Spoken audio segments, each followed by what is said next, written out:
Many people ask how they can become writers. Many of us have ambitions of doing some writing. Maybe we've been inspired by the kinds of things that we have read. We have admired particular writers because when we read some writing, it looks so effortless that you imagine, anybody can become a writer. Well, we all have the potential because we are literate, but very few of us become outstanding writers. And we want to look at the aspects that contribute to being a writer and aspects that contribute to being a greater writer and aspects that contribute to being greatest writer. The first thing is, if you don't like reading, then the likelihood of you becoming a writer diminishes. But if you are interested in reading, then that's a very good step towards becoming a writer. But knowing what constitutes a good writing or bad writing also entails knowing different kinds of writers.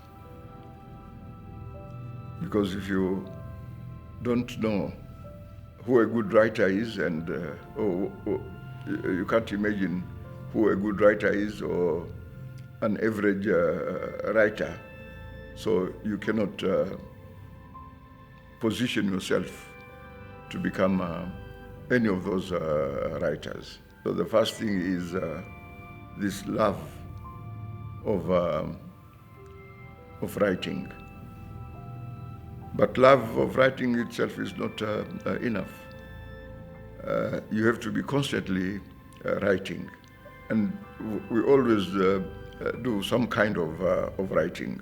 We write letters, we write notices, we write all kinds of things.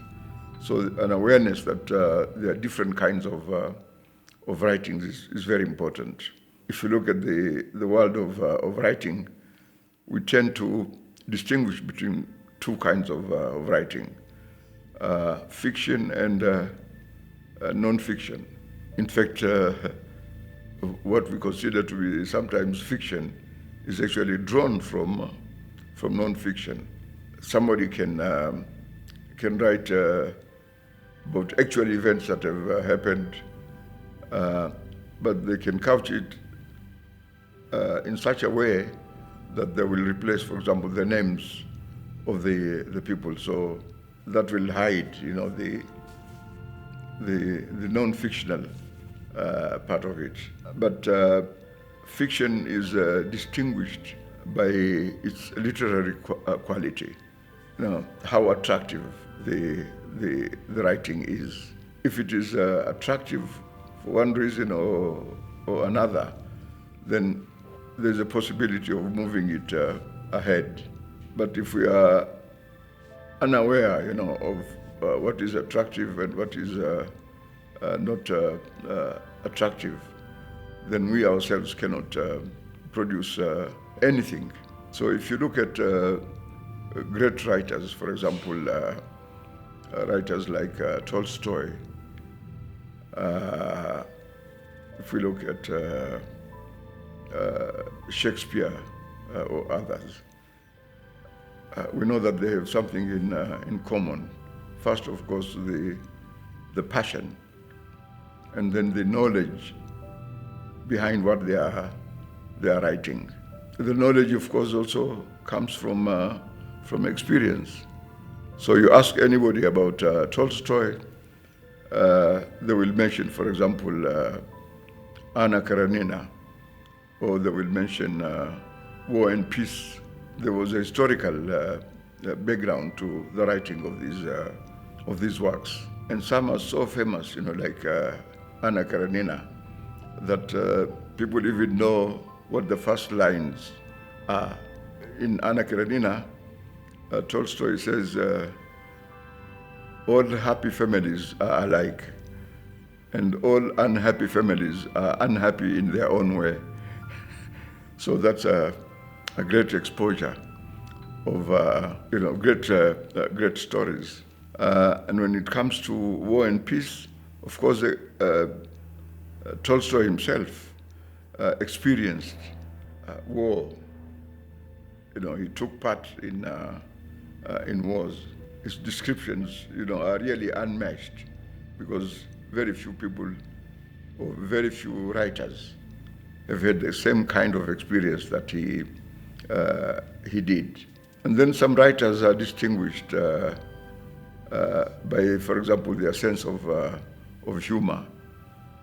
And a good example, of course, is Chekhov, who wrote short stories, but stories with great humor in them.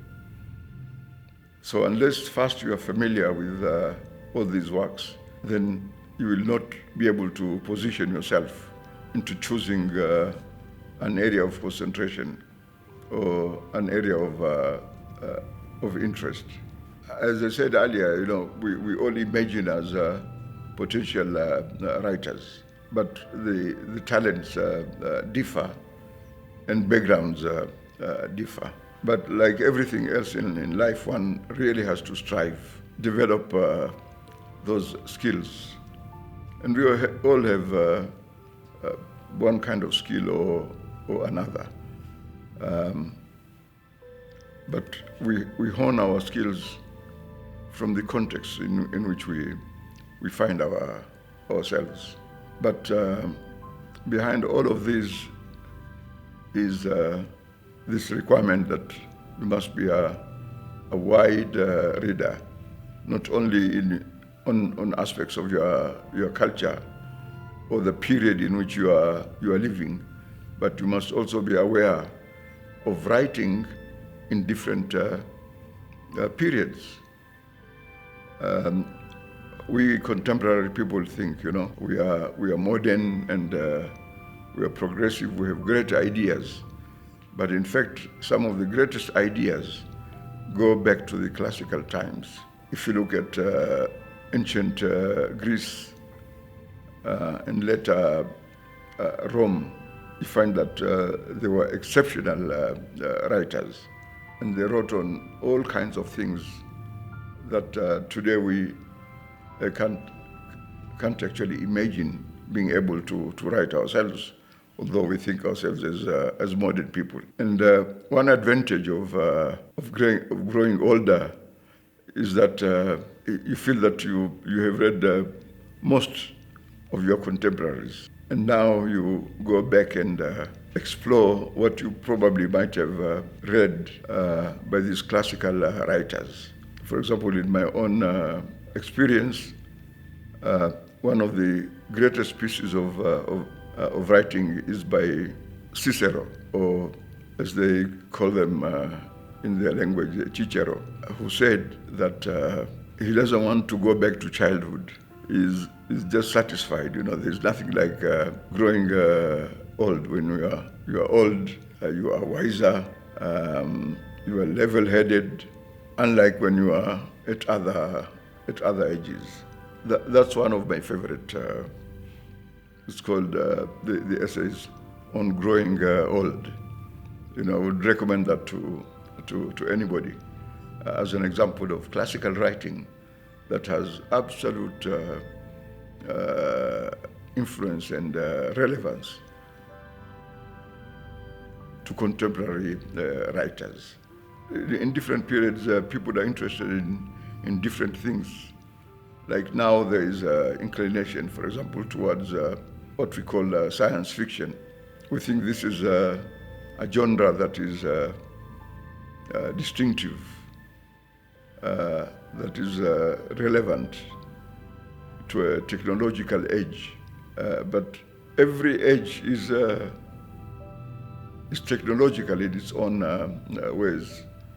It's not that we might imagine ourselves as more advanced than those people, but in fact, that is really further from the truth. There have been really great writing, we can assume to be very, very close to what we now call science fiction.